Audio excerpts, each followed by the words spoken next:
and you're starting to see some activity in the metals. So it just looks to me like the shackles are being broken.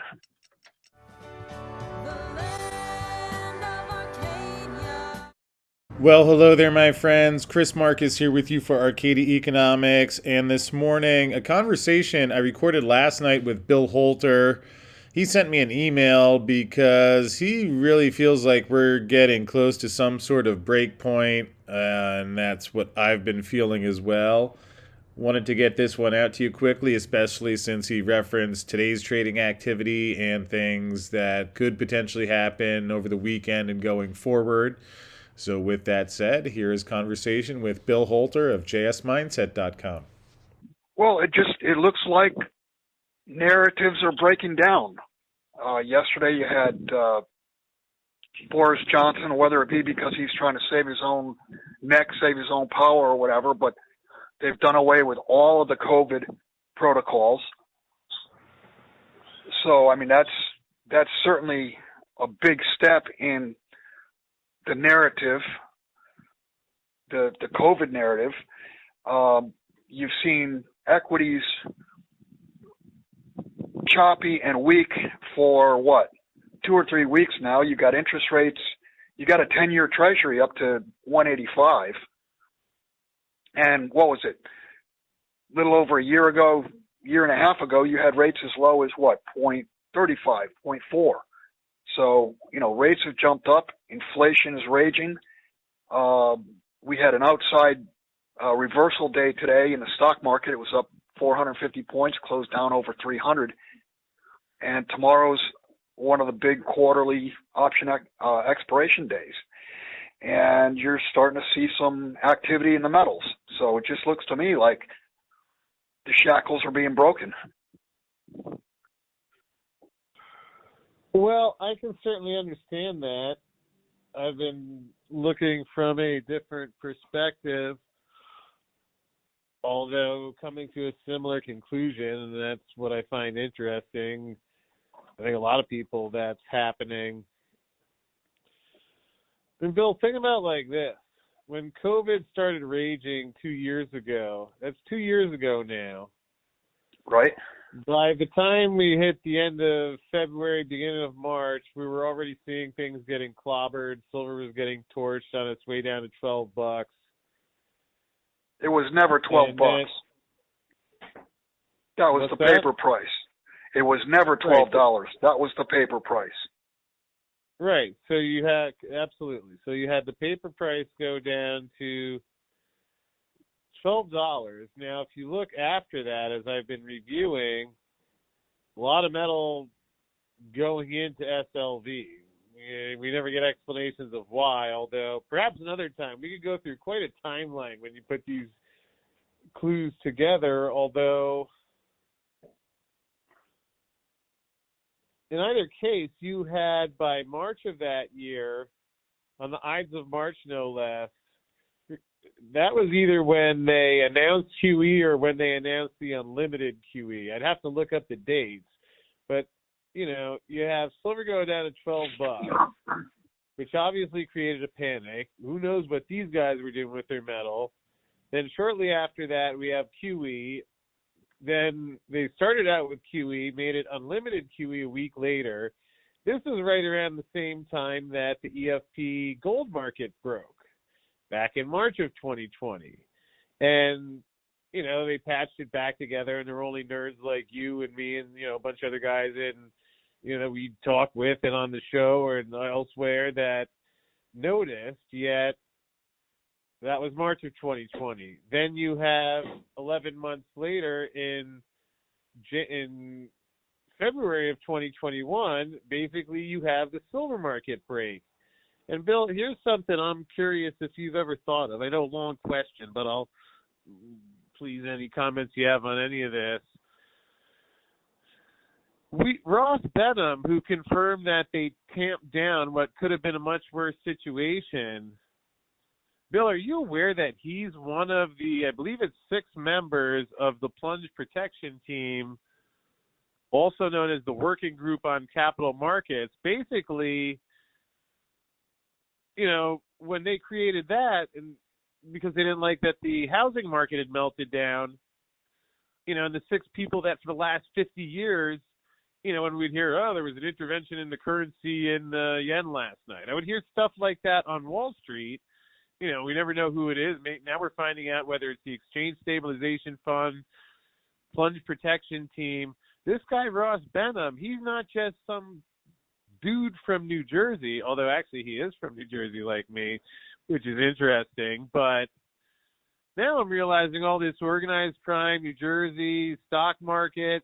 In either case, he's one of the 6 people on the Plunge Protection Team. So when he confirmed that, I think the other one is the treasurer. So that would mean that, obviously anyone with common sense knows that Janet Yellen was either involved, sleeping, or looking the other way. But okay, 2 years ago, the gold market broke. Then last year, the silver market broke. And now the reason we're doing this now, I've been meaning to talk with you, but you just sent me an email saying that you think we're close to the end of all of this, which would certainly match what I'm seeing. And now that I've shared that, thanks for listening. And any comments, I'll just sit here and listen.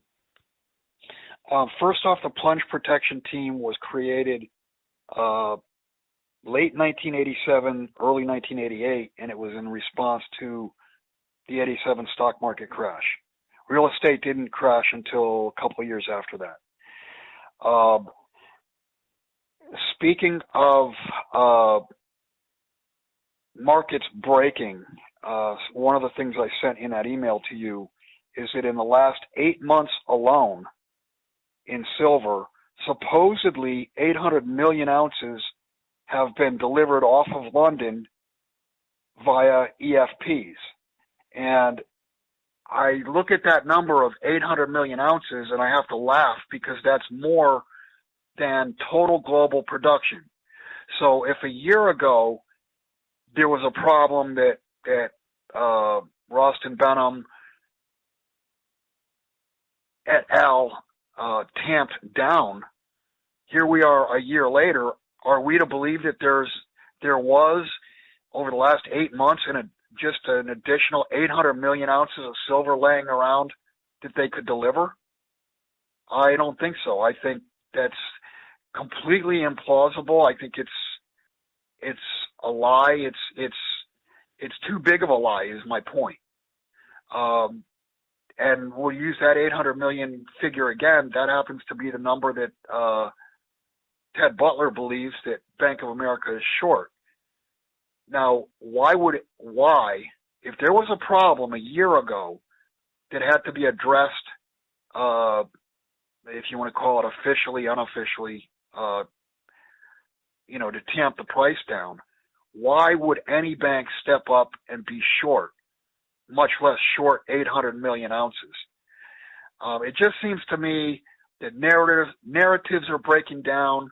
I watched almost none because I was disgusted with Biden's presser yesterday. If you look at the United States today, we are without a doubt way less respected than back in the days of Jimmy Carter. I know that's, you were just a little kid at the time. But from 76 to 1980, the U.S. was becoming a laughing stock. And at this point, we are a laughing stock. So I just see too many things from too many different angles where the narrative is breaking down. And it smells to me like this is it.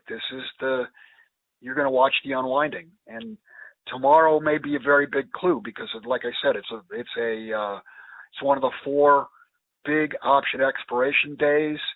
If we were to have, say 1,000-point drop tomorrow in the Dow, or more than that, God forbid what we're going to see Monday morning. I hear what you're saying, Bill, because, it's like on one hand, we're talking about an event that, depending on how you measure, has been going on weeks, months, years, decades, centuries in some senses.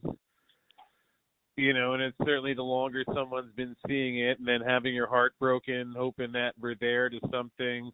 Because, I mean, it's not just the finance. It's like almost this mafia way of life where now you see things are being put into action because people, it's almost like the book of Moses and with this inflation. It's like, all right, take away the bricks or make them make bricks without the straw. And, it's like people almost have nothing left and they're overthrowing this stuff. And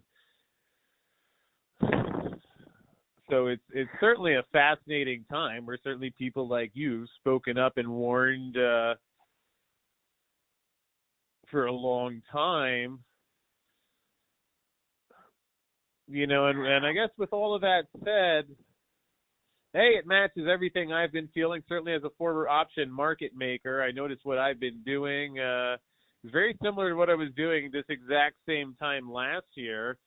And as we're coming up on the anniversary of Silver Squeeze, what are your thoughts when, just a quick recap of the events last year, we had the Silver Squeeze thing. Silver went to $30. Later, we found out Ross Benham of the Plunge Protection Team, he told the banker buddies that they tamped it down. The LBMA confirms a couple months later that they were getting their doors blown off. They were months away from running out. Bill, I don't know you and I and a lot of other people talked about it was impossible for them to have added 120 million ounces like they claimed. LBMA later confirms, well, there was a miscount. They never answered any of our questions.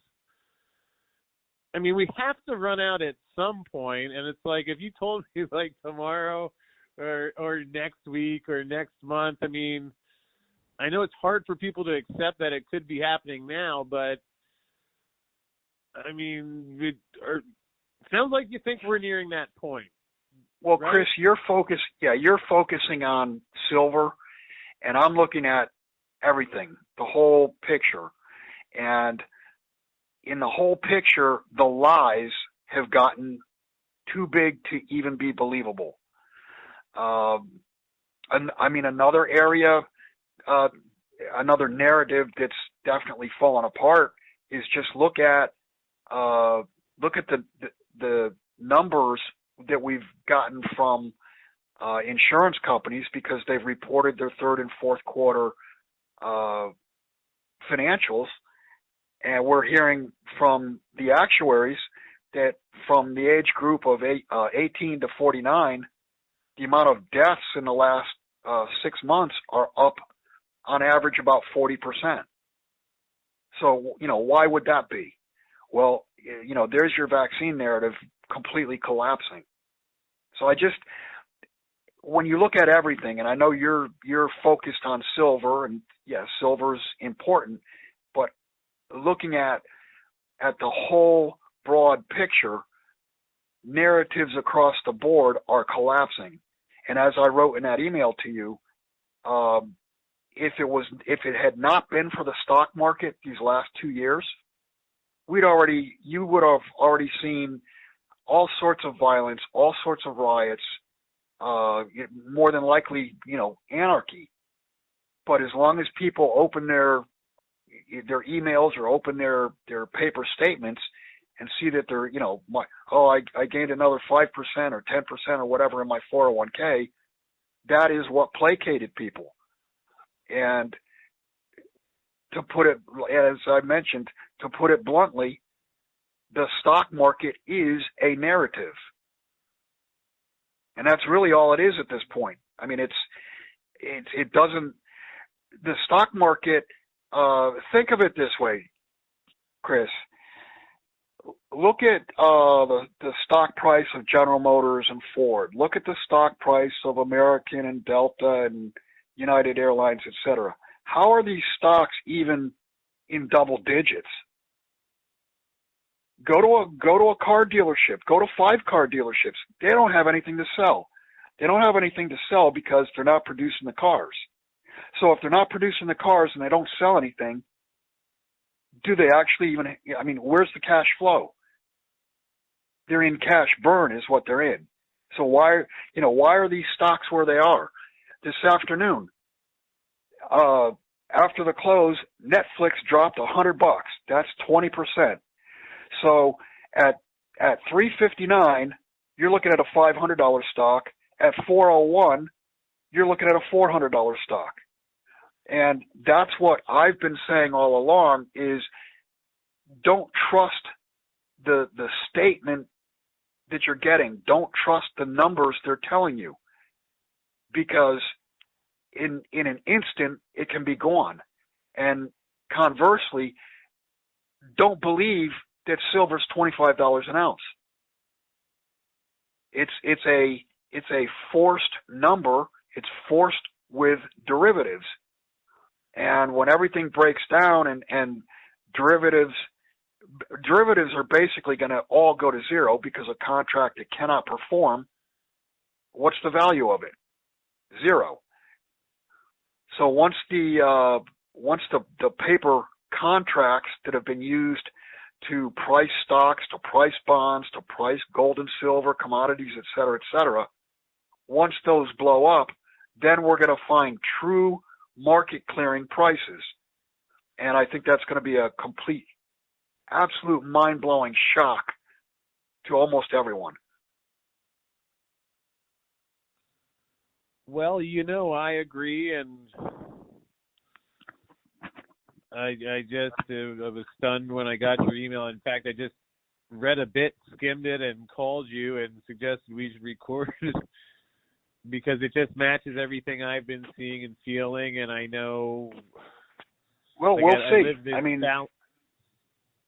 Just give it a little bit of time. Let's see what happens. But it just seems like narrative after narrative, in very short order, have started to break down. And the whole world, at this point, the whole world is a narrative. I think you're right, Bill. And perhaps just before we wrap up here, would you like to read that message that you sent me? Actually read it out loud so the people that listening at home could hear it. Oh, I'll let you do that. I'm shut down for the day, dude. All righty. Well, I'll... if you're going to post this, why don't you just post the article with it? All right. Well, we'll do that. We'll make a link in the description field below. We'll post the actual message in the description field below, so if people would like to read that. Good. Anyway, thanks for checking in, Bill. I think it's actually going to be quite interesting as we're nearing the anniversary of the Silver Squeeze. I mean, I think that was a historic event, and certainly since I have a YouTube channel focused on that and all the questions that have been unanswered, we're planning some exciting coverage around that.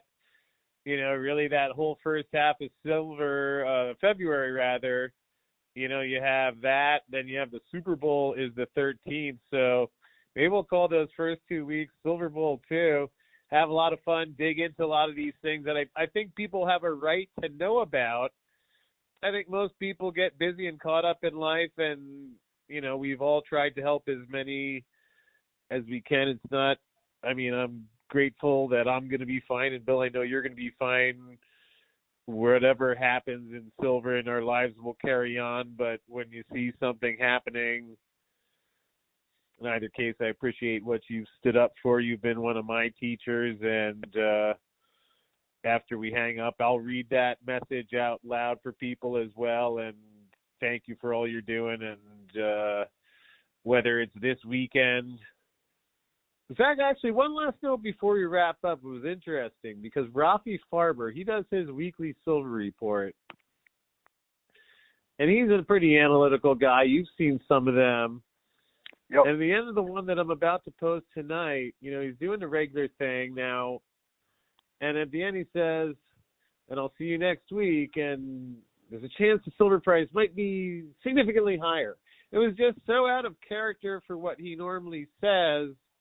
And I think that's the thing. A lot of people are just feeling it coming from different fields, some of whom talk. I think it's interesting. I know some of these guys, who don't like each other, and they're still coming to the same conclusion. Not those two in particular, but I mean, I think sometimes we pick something up. We've all been studying it, and we'll see what happens. So again, folks at home, please, we're not offering legal license financial advice. You'd have to call and see if you can get through. Bill, I guess for that sort of thing, they'd have to call Rossi at the CFTC. Although I hear he's not too easy to reach right now. So anyway, yeah, I bet he's not taking any calls. No, it does not seem like it. I've not been able to get through. So, Bill, go get some rest, buddy. Thanks for checking in, and we'll do this again soon. All right. You take care. Well, thank you, Bill. And here to read that message from Bill is Yara Vinay of Arcadia Economics. From Bill Holter earlier today. At year-end, I was asked for predictions of what 2022 might see. My number one prediction was that 2022 would see several narratives collapse. It did not take long to begin. Yesterday, Boris Johnson ended all COVID protocols in Britain and was followed by WHO backing off boosters for youngsters. While still trying to discern what prompted BJ to do a 180, other than trying to retain power, we will wait to see if others follow suit. We will also wait to see further actuary numbers of deaths from the insurance industry. Raw numbers will be hard to spin. Another area to keep close watch are financial markets. Bluntly, the stock market is also a narrative. I have said before and will reiterate now, the only thing holding the social fabric together are stock markets still close to all-time high, but now seriously wobbling. If markets had not been juiced and goosed to ridiculous levels, I believe we would have already had extensive riots and violence. Only 401k rosy statements have acted as a salve on our wounded mortally society. It remains to be seen what happens from here, but it is safe to say any Fed or central bank tightening will be met with equities severely puking.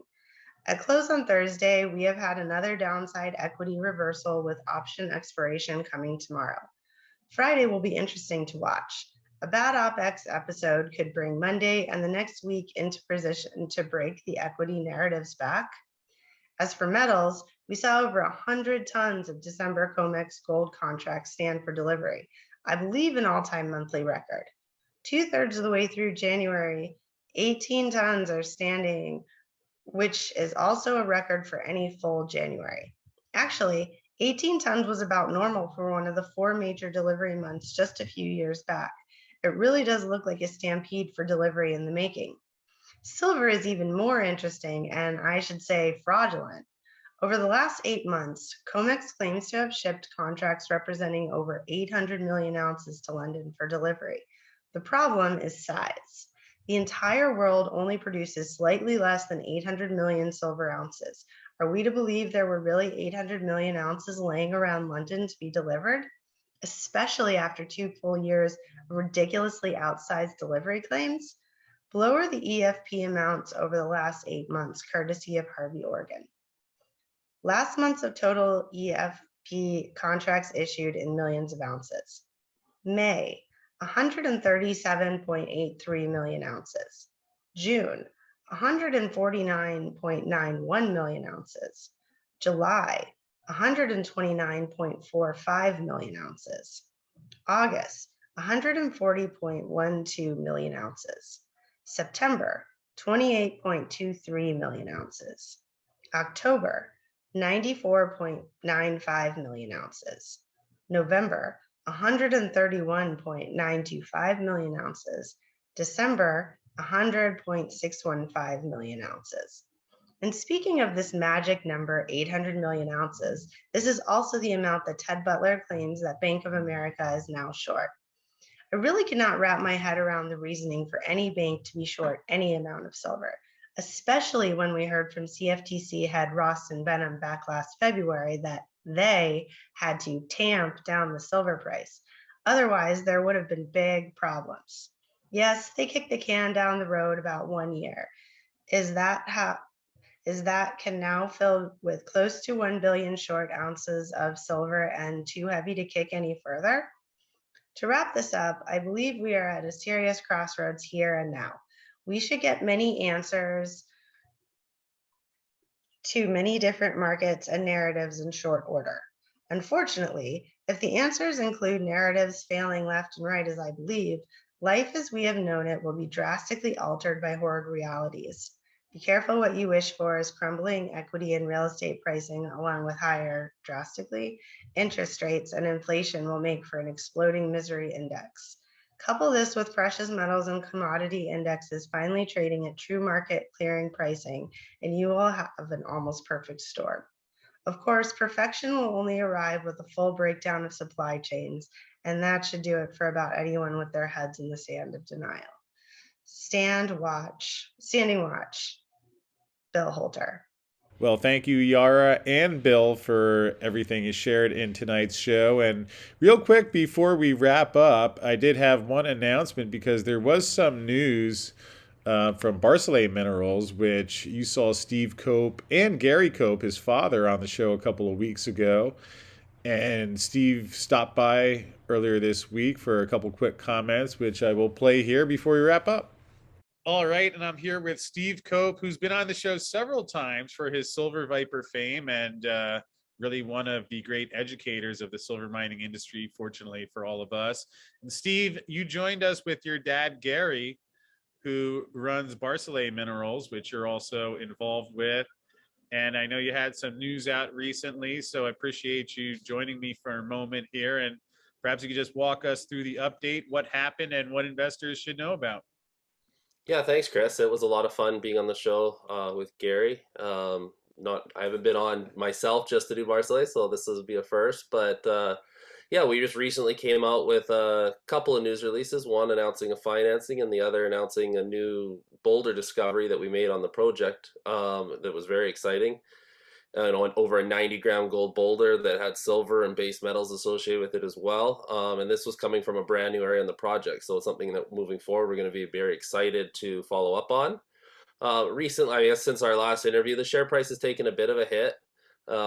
It's created an opportunity where, people are going to be able to pick up these shares at a ridiculous price. We've got 2.5 million ounce resource right now. That's a Loctite Agnico Eagle resource.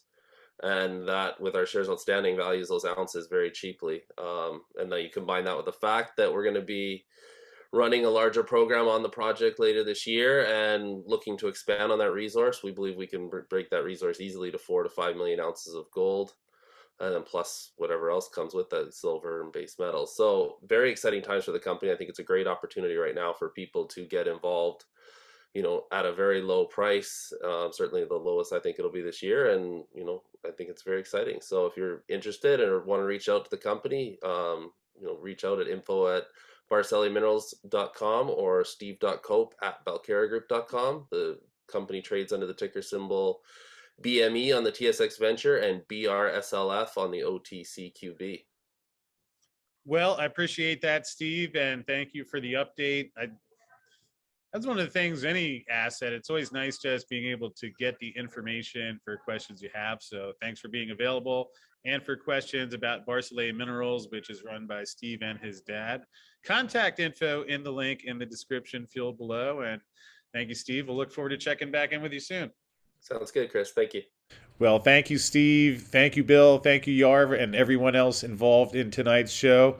Hope everybody else is having a great morning out there, and certainly things heating up in the kitchen. But hit the subscribe button and the notification bell. That way you can stay posted as things happen quickly here at Arcadia Economics.